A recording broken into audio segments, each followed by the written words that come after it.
I'm going to talk about the Book of the Courtier by Baldassare Castiglione. Uh, this book is not as well known today as Machiavelli's The Prince, but at the time it was very influential, very well read, and it gives us today a deep glimpse into the life of aristocrats at the time in the Italian Renaissance, and presents a vision of the ideal Renaissance man. To understand this book, we need the context of where Castiglione was living when he was writing this book at the Duke's Castle of Urbino. Urbino is a small duchy that is in a rocky mountainous area, and so the Dukes of Urbino could not really base their economy on trade or agriculture, and so instead they had built up a strong mercenary army, the condottieri, as the mercenaries of the Italian Renaissance were called.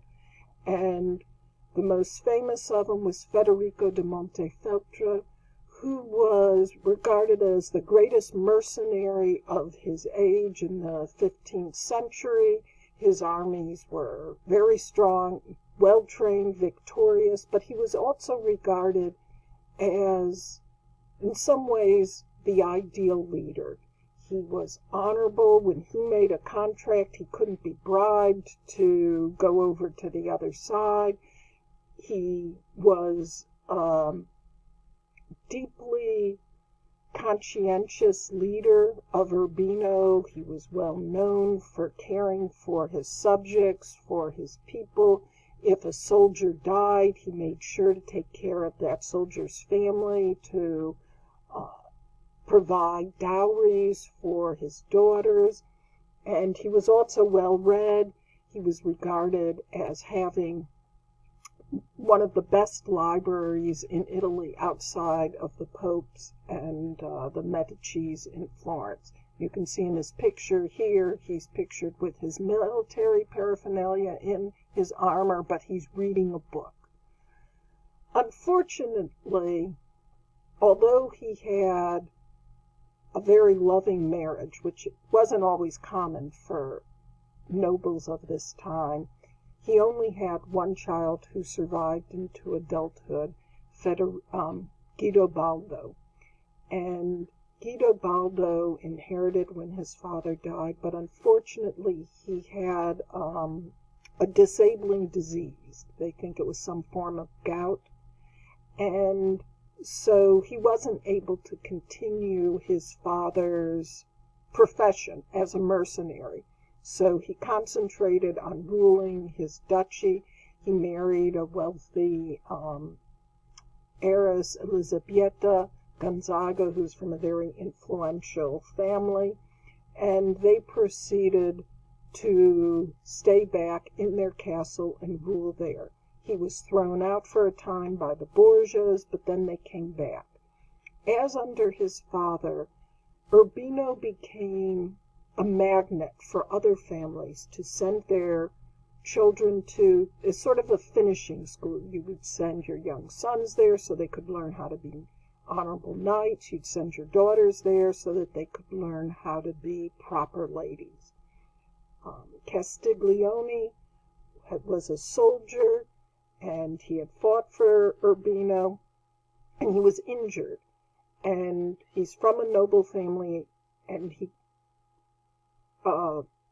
goes to Urbino to try and recover from his injury.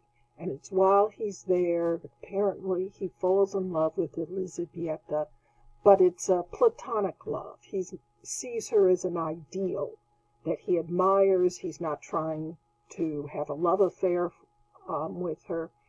And the court of Urbino was a very strange court in the Renaissance era, because the Duke was incapacitated. He spent most of his time in his bedchambers, doesn't come out, and the duchy is being led by his wife, who was apparently one of the most admired women of the Renaissance.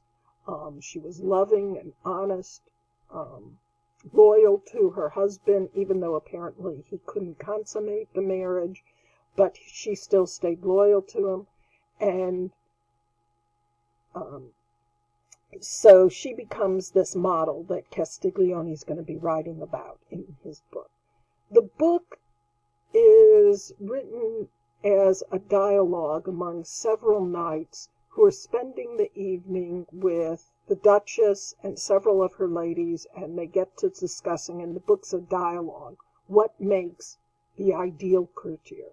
And so they're going to discuss this back and forth, and then they talk about what makes the ideal lady. And those are what's in the excerpts that you're going to be reading. You might think, oh, well, this is sort of a superficial subject. Why do you care about the ideal courtier? This is where the historical context comes in. Castiglione was writing this book after Montefeltro has died. The family had been expelled from Urbino, and so Castiglione has left. You can see him here as a portrait by Raphael, who was a friend of his. Raphael was from Urbino. So he's left Urbino, and the date 1528, when this is published, is also key. 1527 is when the armies of the Holy Roman Emperor have invaded Italy. They're going to sack Rome. 1527 is really regarded as the end of the Italian Renaissance. So he's writing it at a period where he sees Italy being invaded and defeated by barbarians. What Machiavelli had feared in 1513 when he was writing The Prince has come to pass now by the 1520s. So it's in this period of defeat that Castiglione is trying to write a book that has hope for humankind. If he can describe the ideal behavior, the ideal character, that maybe this can be a source of hope for a defeated people, that these rules of courtly etiquette for the Renaissance and education and humanism can be a source of hope for a defeated people. So think about all of that as you're reading these excerpts. Thank you.